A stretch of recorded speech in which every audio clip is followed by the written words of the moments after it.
میں نے اپنے والد ماجد قدس اللہ تعالیٰ سرہ سے سنا، اللہ تعالیٰ ان کے درجات بلند فرمائے، کہ حضرت شیخ الہند رحمۃ اللہ علیہ کے بارے میں، میرے والد ماجد رحمۃ اللہ علیہ حضرت شیخ الہند رحمۃ اللہ علیہ کے عاشقوں میں سے تھے، اور بچپن میں جو عصر کے بعد کا وقت ہوتا تھا، لڑکے جو ہیں وہ کھیل کود میں کہیں جایا کرتے تھے، کوئی تفریح میں، حضرت والد صاحب رحمۃ اللہ علیہ حضرت شیخ الہند کے مجلس میں جا کے بیٹھ جاتے تھے بچپن سے۔ فرمایا یہ ہماری تفریح تھی کہ عصر کے بعد حضرت وہاں دارالعلوم دیوبند کے صحن میں تشریف رکھتے تھے، اساتذہ ہوتے تھے، طلبہ ہوتے تھے، تو اسی میں حضرت والد ماجد قدس اللہ تعالیٰ سرہ بھی فرماتے ہیں، لہٰذا ان کی سنی ہوئی باتیں بہت یاد تھیں ان مجلسوں کی حضرت والد صاحب نے۔ تو فرماتے تھے کہ ایک مرتبہ حضرت شیخ الہند رحمۃ اللہ علیہ نے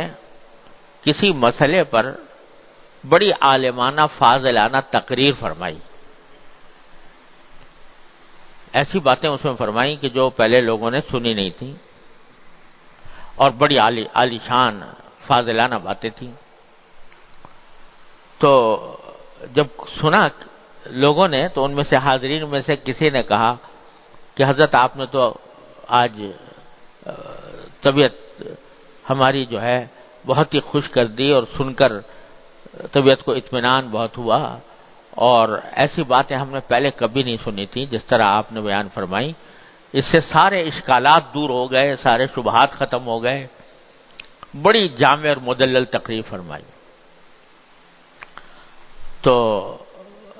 حضرت نے فرمایا الحمدللہ،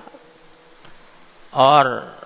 پھر ایک بات فرمائی کہ دیکھو یہ روشن دان دیکھ رہے ہو، یہ روشن دان، اس میں سے روشنی آ رہی ہے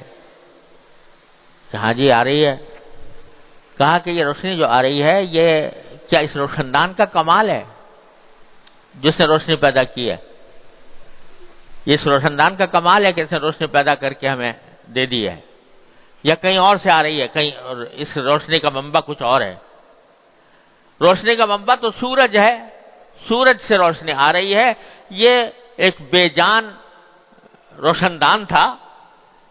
اس کو یہاں پر لگا دیا، اس کی وجہ سے روشنی یہاں تک پہنچ گئی۔ تو فرمایا جو کچھ ہم نے عرض کیا اس کا منبع تو کہیں اور ہے، جو کچھ بات کہی گئی تھی وہ تو مبدأ فیاض کی طرف سے ہے، مبدأ فیاض کی طرف سے اللہ تبارک و تعالی نے دل میں ڈالی ہیں باتیں، تو لیکن مجھے اس کا ایک ذریعہ بنا دیا، جیسے روشن دان کو روشنی آنے کا ذریعہ بنا دیتے، یہ فرمایا۔ تو تعلیم دے دی، حقیقت حال بھی یہی ہے، اور تعلیم بھی دے دی کہ جب کوئی تعریف کرے تو وہ تعریف در حقیقت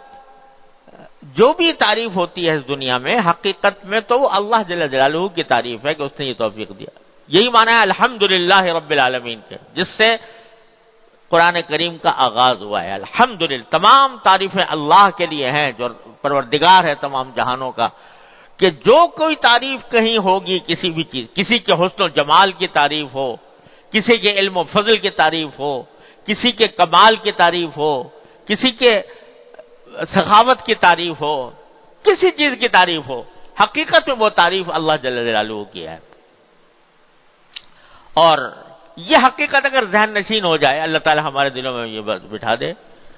تو عجب کی جڑ کٹ جائے کہ میں تو، میری کیا تعریف، تعریف تو اس کی ہے جس نے یہ توفیق عطا فرمائی۔ اللہ تبارک و تعالی یہ بات دل میں بٹھا دے اور اس کا شکر ادا کرنے کی توفیق عطا فرمائے، تو انشاءاللہ عجب پاس کو نہیں پھٹکے گا، پاس بھی نہیں آئے گا، اگر یہ احساس دل میں قوی ہو جائے۔